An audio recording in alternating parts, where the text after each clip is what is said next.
ओम नमः शिवाय। प्रिय भक्तों, आज की कथा में आप जानेंगे सारे तीर्थ बार बार, गंगा सागर एक बार। जाने क्यों कहा जाता है। भक्तों, गंगा सागर भारत के तीर्थों में एक महातीर्थ है।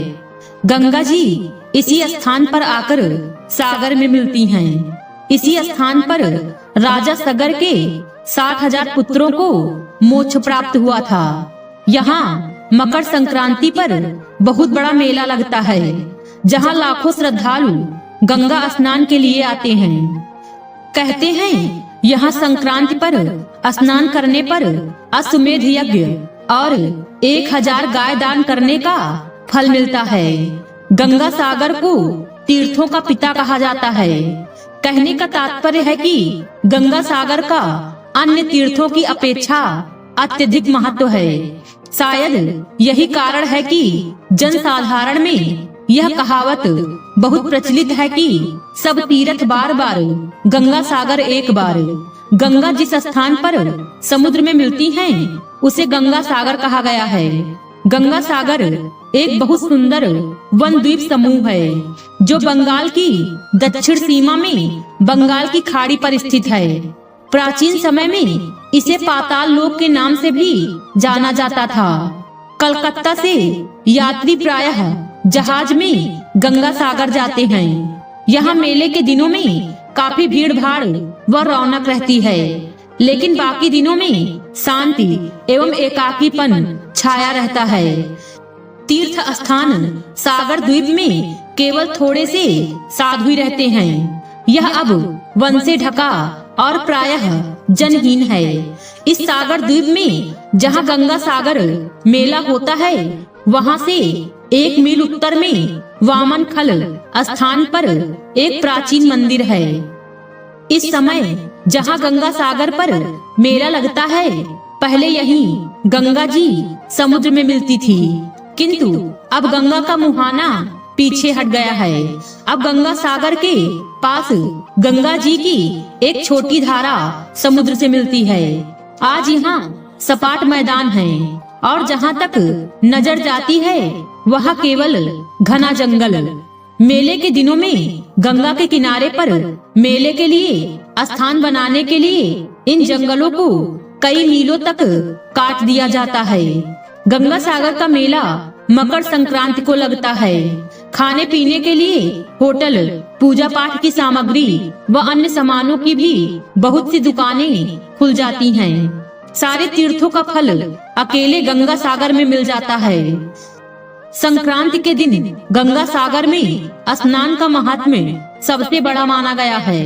प्रातः और दोपहर स्नान और मुंडन कर्म होता है। यहाँ पर लोग श्राद्ध व पिंडदान भी करते हैं। कपिल मुनि के मंदिर में जाकर दर्शन करते हैं। इसके बाद लोग लौटते हैं और 5वें दिन मेला समाप्त हो जाता है।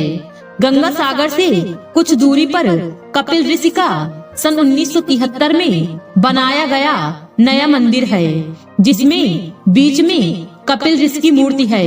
उस मूर्ति के एक तरफ राजा भगीरथ को गोद में लिए हुए गंगा जी की मूर्ति है, तथा दूसरी तरफ राजा सगर तथा हनुमान जी की मूर्ति है।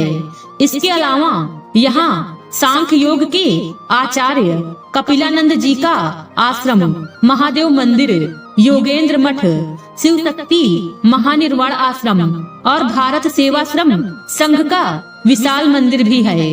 रामायण में एक कथा मिलती है, जिसके अनुसार कपिल मुनि किसी अन्य स्थान पर तपस्या कर रहे थे।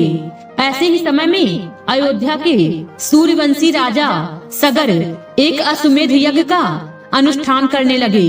उनके अश्वमेध यज्ञ से डरकर इंद्र ने राक्षस रूप धारण कर यज्ञ के अश्व को चुरा लिया और पाताल लोक में ले जाकर कपिल के आश्रम में बांध दिया। राजा सगर की 2 पत्नियां थी, केसनी और सुमति। केसनी के गर्भ से असमंजस पैदा हुआ और सुमति के गर्भ से 60,000 पुत्र।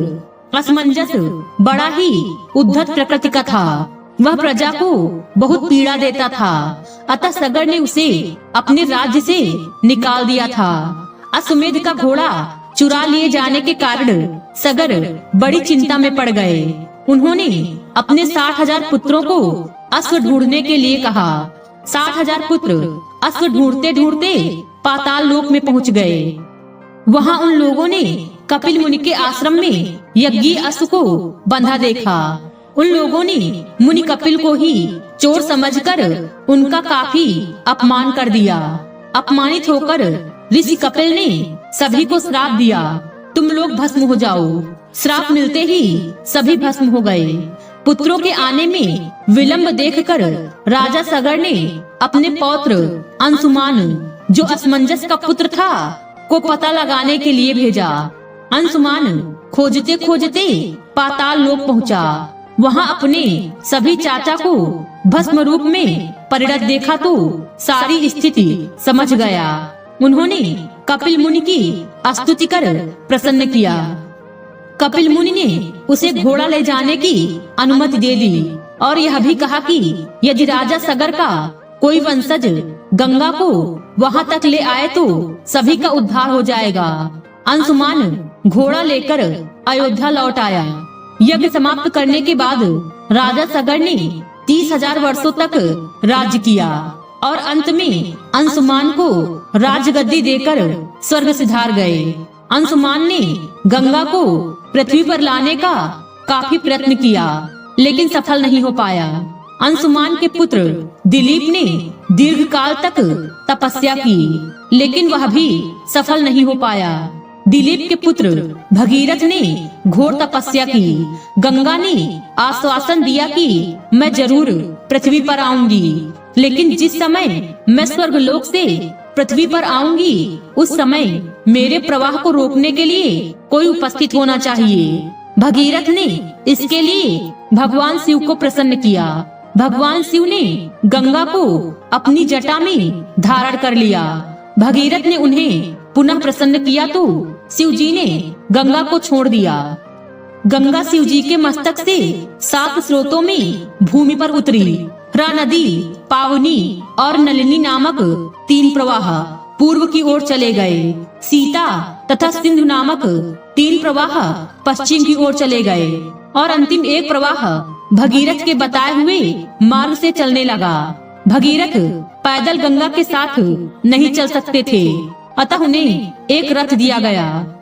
भगीरथ गंगा को लेकर उसी जगह आए जहां उनके प्रपितामह आदि भस्म हुए थे। गंगा सबका उद्धार करती हुई सागर में मिल गई। भगीरथ द्वारा लाए जाने के कारण गंगा का एक नाम भागीरथी भी पड़ा। जहां भगीरथ के पितरों का उद्धार हुआ वही स्थान सागर द्वीप या गंगा सागर कहलाता है। गंगा सागर से कुछ दूरी पर कपिल ऋषि का सन 1973 में बनाया गया नया मंदिर है, जिसमें बीच में कपिल ऋषि की मूर्ति है। उस मूर्ति के एक तरफ राजा भगीरथ को गोद में लिए हुए गंगा जी की मूर्ति है तथा दूसरी तरफ राजा सगर तथा हनुमान जी की मूर्ति है। भक्तों, मानसिक मल या मन की मैल क्या है, आइए जानते हैं। जब मन विषयों में आसक्त रहता है तो उसे मानसिक मल कहते हैं। जब संसार की मोह माया व विषयों से वैराग्य हो जाए तो उसे मन की निर्मलता कहते हैं। आइए अब जानते हैं मानसिक तीर्थ क्या है। सत्यम तीर्थम, क्षमा तीर्थम, तीर्थमिंद्रिय निग्रह, सर्वभूत दया तीर्थम, तीर्थ मार्जव मेवचा, अर्थात सत्य तीर्थ है, क्षमा तीर्थ है, इंद्रिय निग्रह तीर्थ है, सभी प्राणियों पर दया करना, सरलता, दान, मनोनिग्रह, संतोष, ब्रह्मचर्य, नियम, मंत्र, जप, मीठा बोलना, ज्ञान, धैर्य, अहिंसा, आत्मा में स्थित रहना, भगवान का ध्यान और भगवान शिव का स्मरण, यही सभी मानसिक तीर्थ कहलाते हैं। शरीर और मन की शुद्धि, यज्ञ, तपस्या और शास्त्रों का ज्ञान, यह सब के सब तीर्थ ही हैं। जिस मनुष्य ने अपने मन और इंद्रियों को वश में कर लिया वह जहाँ भी रहेगा वही स्थान उसके लिए नैमिषारण्य, कुरुक्षेत्र, पुष्कर आदि तीर्थ बन जाएंगे।